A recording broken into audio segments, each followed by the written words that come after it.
मैया को सब पता है, इतनी जल्दी तेरा पेट भर ही ना सकता।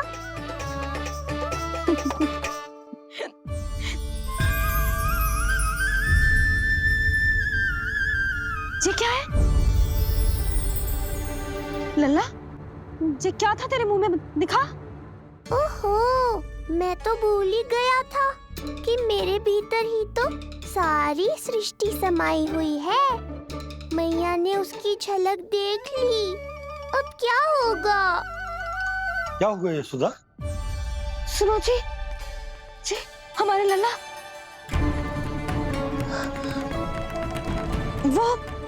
वो इसके मुंह में। क्या? भूल जाओ ना मैया, कुछ नहीं था मेरे मुंह में। लल्ला मुंह खोल के बाबा को दिखा। अरे क्या देख रही है उसके मुंह में? अवश्य ही मेरा दृष्टि भ्रम होगा, किंतु ऐसा भ्रम।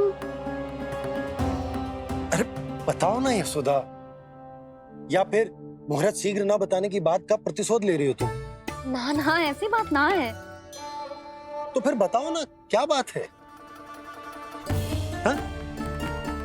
मैंने लल्ला के मुंह में कुछ देखो। क्या देखो?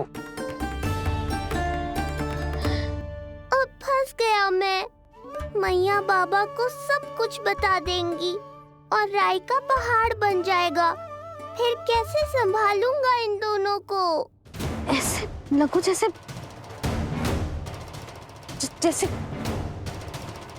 जैसे पूरा का पूरा ब्रह्मांड। ब्रह्मांड लल्ला के मुंह में। अच्छा, तुम मेरा मुंह देखो।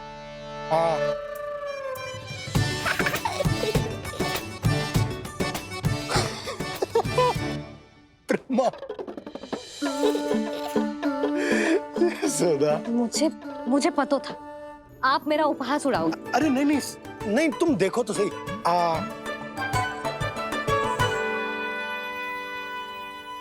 ब्रह्मांड ना सही, गोकुल तो दिखना चाहिए। अरे गोकुल को राजा हूं मैं, है क्या ना? है? देखो, अरे देखो। धन्यवाद बाबा, आपने इस बात को गंभीरता से नहीं लिया, इसलिए अब मैया भी नहीं लेंगी। आज तो बचा लिया आपने। आज के बाद ना आपको कुछ बताऊंगी ही ना। आप जाओ, नामकरण उत्सव की तैयारी करो। और हाँ, इस बार भी उत्सव छोटा ही करना है, जो तो मत ही बोलना। हाँ। अब इसे कैसे समझाऊं कि हम कोई भी उत्सव बड़ा ना कर सकते? व्यर्थ ही कंस की दृष्टि पड़ जाएगी हम पर।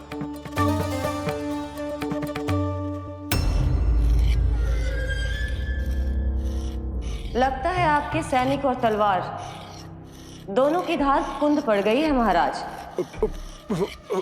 महाराज, मुझे भय था कि कहीं ऋषि गर्ग मुझे श्राप ना दे दे।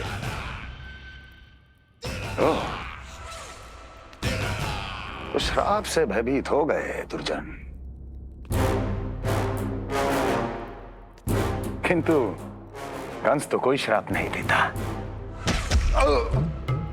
सीधा मृत्यु देता है। ऐसा न करें महाराज, दया करें, दया निदान। यदि मैं उनकी इच्छा के विरुद्ध भीतर जाने की कोशिश करता तो जितनी सूचना मुझे मिली है उतनी भी नहीं ला पाता। तब आपको कैसे पता चलता महाराज कि आपकी बहन और बहनोई मात्र अपनी मृत संतानों के श्राद्ध के लिए वहां नहीं गए थे?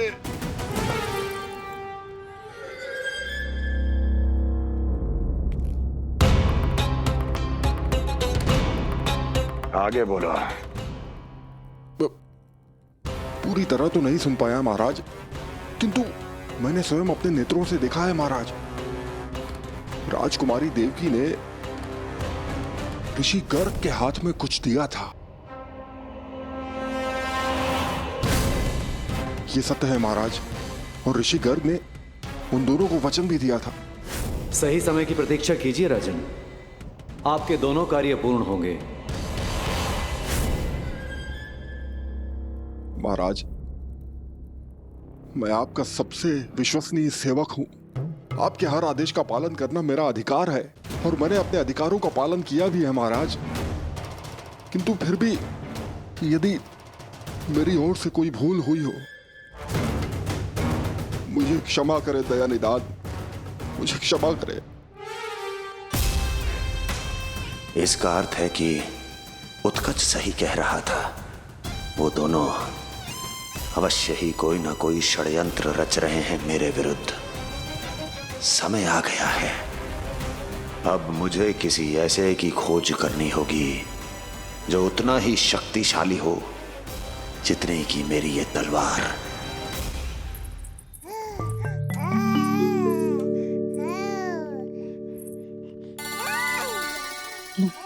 अभी से पुकारने लगो जी, अभी तो आई हो रसोई में।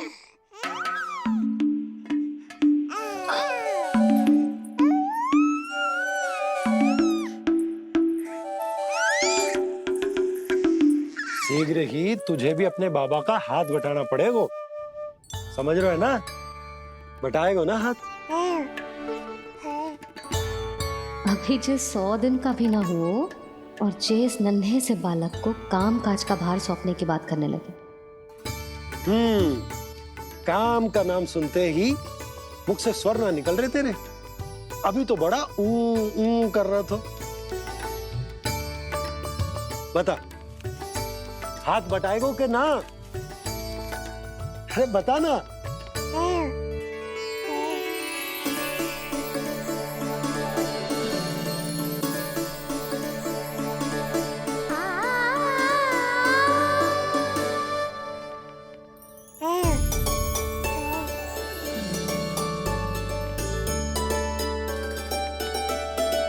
कल तू पूरा 100 दिन को हो जाएगा लल्ला।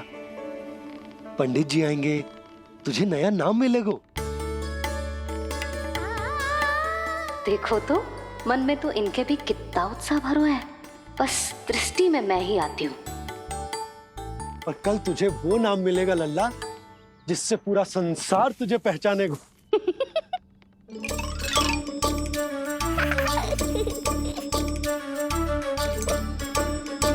अब लल्ला, कितना कार्य शेष है और तूने मुझे बातों में लगा लियो।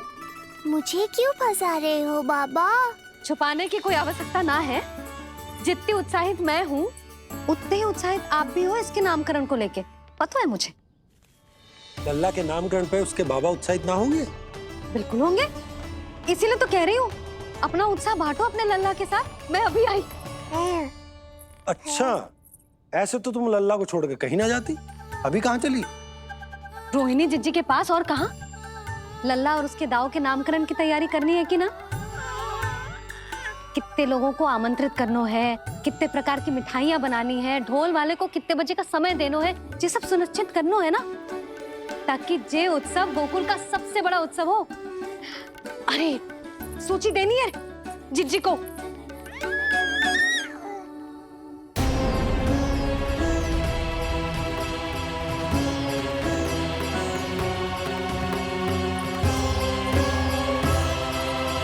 सबकी कोई आवश्यकता ना है। आवश्यकता ना है मतलब? कहना क्या चाहते हो आप? मैं ये कहना चाहता हूं कि यशोदा, सत्य तो ये है कि हमें दुख में ना अत्यधिक दुखी होना चाहिए और ना सुख में अत्यधिक उत्साहित। प्रसन्नता कितनी भी क्यों ना, हमें उत्सव संयम से ही मनाना चाहिए। इतने वर्ष संयम ही तो रखा था ना नंद जी। ये समय संयम का ना आनंद से बावले हो जाने का है। यशोदा, हम आयोजन छोटा ही करेंगे। मैं कुछ सोच समझ कर ही तो कह रहा हूँ। पर क्यों? मुझे भी तो समझाओ। हर बात समझाने की ना होती है यशोदा। अच्छा, पति पत्नी में भेद हो तो है? ठीक, मैं कोई भेद ना रखूं। जो भी अब तक मैंने तुम्हें ना बताया है वो सब बताऊं। ओहो, क्या कर रहे हो बाबा? कंस के बारे में कुछ बता मत देना मैया को। वो मंगला है ना, उसने आज शाम को ही बछड़ा दियो। और भाद्रपद का मास लगभग बीतने को ही है, तो धीरे धीरे शरद ऋतु आ जाएगी, दूध की हानि भी कम हो जाएगी। हाँ? और वो सरजू है ना, उसको बैद जी ने पूरे पखवाड़े का विश्राम के लिए कहा है। क्यों? क्योंकि वो ठाट से गिर गए थे और गिरते समय उसे भीतरी चोट लग गई थी। अरे और... बस बस बस, ये सब मुझे क्यों बता रहे हो? इसका नामकरण से क्या संबंध? तुम्ही ने तो कही ना कि पति पत्नी के बीच में कोई भेद ना होता। तो मुझे जो भी बात पता है मैं तुम्हें बताऊंगा। कितनी समझदारी से बात बदल देते हो आप, और भोली भाली मैं आपकी बातों में आ जाती हूँ और इस सब में असली बात तो रह ही जाती है। किंतु आज बात मेरे लल्ला की है। उत्सव तो विशाल ही होगा और इस बारे में कछु और ना सुनूंगी मैं। आप लल्ला का ध्यान रखो, मैं जा रही हूँ रोहिणी जीजी के पास। यशोदा,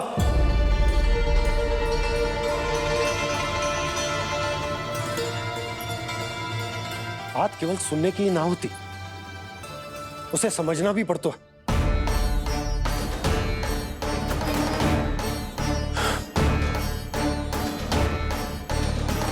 विश्वास है ना मुझ पर? मैं कुछ सोच समझ कर ही कर रहा हूँ ना। उत्सव तो छोटा ही होगा।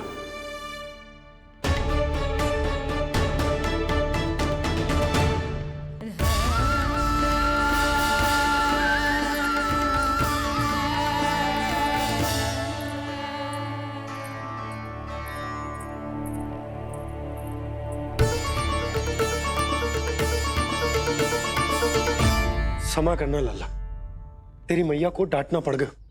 आपको मेरी सुरक्षा की चिंता है बाबा, समझता हूँ मैं, इसलिए आपने ये निर्णय लिया है। समझ में नहीं आता, कब कौन सा निर्णय क्यों लेते हैं आप? यदि कंस को समझना इतना आसान होता तो कंस नहीं होता। ये नया सिंहासन उसके लिए है जो मेरा विश्वास पात्र बनेगा। मेरे दाहिने हाथ की तरह मेरे मन के सबसे निकट होगा वो। मंत्री परिषद में विशेष स्थान की प्राप्ति होगी। मेरे बाद पूरे राज्य के लिए उसी का वचन होगा। शासन। किंतु ये अधिकार केवल उसे प्राप्त होगा जो मेरी परीक्षा में उत्तीर्ण होगा। मेरा सबसे महत्वपूर्ण कार्य करेगा वो। इसलिए जाओ, कह दो सभी बाहुबलियों को, महाबलियों को, दैत्यों को, दानवों को, प्रेतों को, पिशाचों को, सभी को ये सूचना दे दो ना ना ना ना, सूचना नहीं, चुनौती दो कि यदि साहस है तो आए, मेरी परीक्षा में उत्तीर्ण हो और इस सिंहासन पर बैठने का अधिकार प्राप्त कर ले। जाओ। और हां, ये अवश्य कहना कि केवल वही आए जिनके हृदय में साहस का ज्वालामुखी धधकता हो, जिनकी तलवारें पर्वतों का सीना चीरने को व्याकुल हो, जिनकी संकल्प शक्ति इतनी दृढ़ हो कि मृत्यु से टक्कर ले लें। कायर नहीं चाहिए मुझे। जाओ। महाराज, आप जिसे भी ये विशेष पद देंगे, भविष्य में यदि वही हमारे शीश पर बैठ गया तो क्या करेंगे आप? पहले ऐसा कोई योद्धा सामने तो आए अस्ति, जो उस विष्णु के अवतार का संहार कर सके।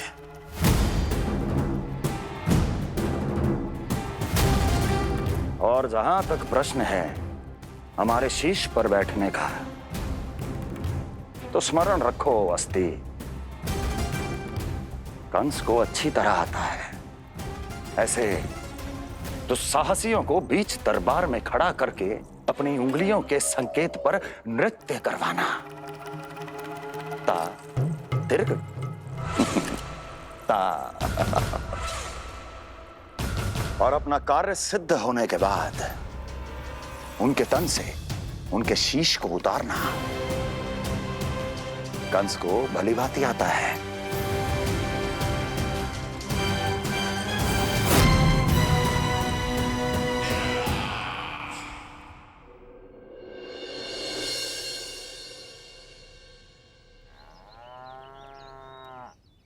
पूरे 100 दिन का होगा हुआ तो लल्ला, कम से कम 100 व्यक्ति तो आने चाहिए थे ना तेरे और तेरे दाऊ के नामकरण में। हाँ, अब तुम मुस्कुरा क्या रहो है? तू ही बता, जे भवन देख के लग रहा है कि यहाँ कोई उत्सव है? बिना अतिथियों के कैसा उत्सव और कैसा आनंद, तू ही बता। पर मैं करूं भी तो क्या? पता है लल्ला, मुझे तो लग रहा है तेरे बाबा ना कंजूस होगा है। नहीं तो भला और क्या समस्या हो सकती है उन्हें बड़े आयोजन से? अरे गोकुल के राजा का लल्ला है तू, राजकुमार। यदि तेरा आयोजन बड़ा ना होगो तो भला किसका होगो?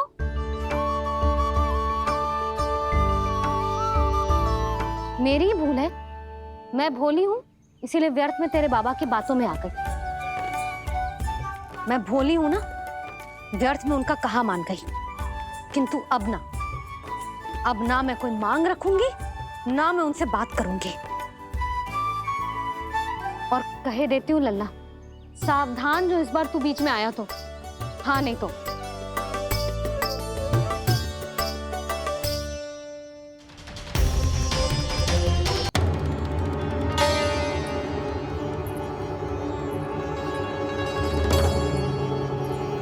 क्या होगा? हाँ, सब ठीक तो है ना? आप इतनी चिंता में क्यों हो जी? कोई बुरी सूचना तो ना मिली? अब जे मत ही कहना कि जे भी मुझसे छुपाना पड़ेगा। जो भी है मुझे बताओ। पंडित सदानंद जी महाराज वो नामकरण के लिए ना आ सके। उनकी बिटिया के पांव भारी, उसे लिवाने वो समधियाने गए। ये तो शुभ समाचार है।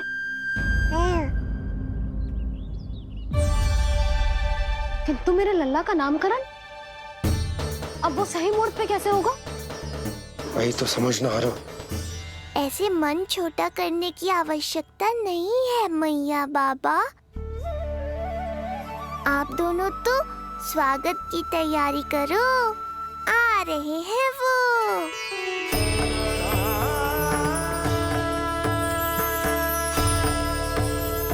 लो, आ गए वो जिनकी मुझे प्रतीक्षा थी। आप दोनों व्यर्थ ही चिंता कर रहे थे।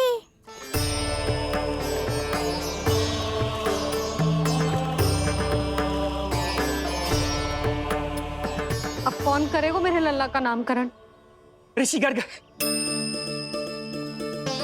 नंदराज, रानी भाभी, महान ऋषि गर्ग हमारे गांव में पधारे हैं।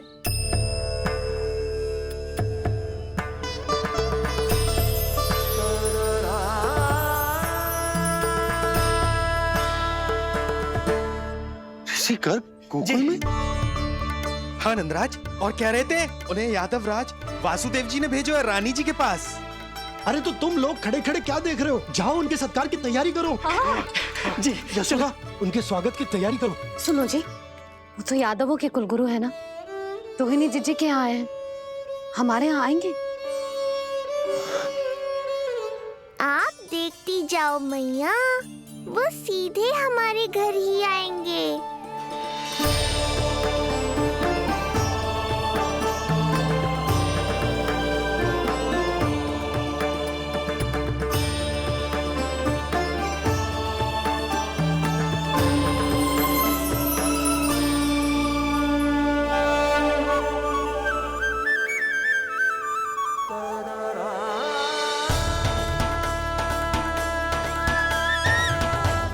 ये क्या हो रहा है मुझे? मैं उस भवन की ओर क्यों बढ़ा जा रहा हूँ? क्योंकि आपके यहाँ आने से ही मेरी मैया बाबा की चिंता समाप्त होगी ऋषिवर। ये बात तो मैं न जानता, परंतु मुझे जाकर उनको स्वागत करना चाहिए।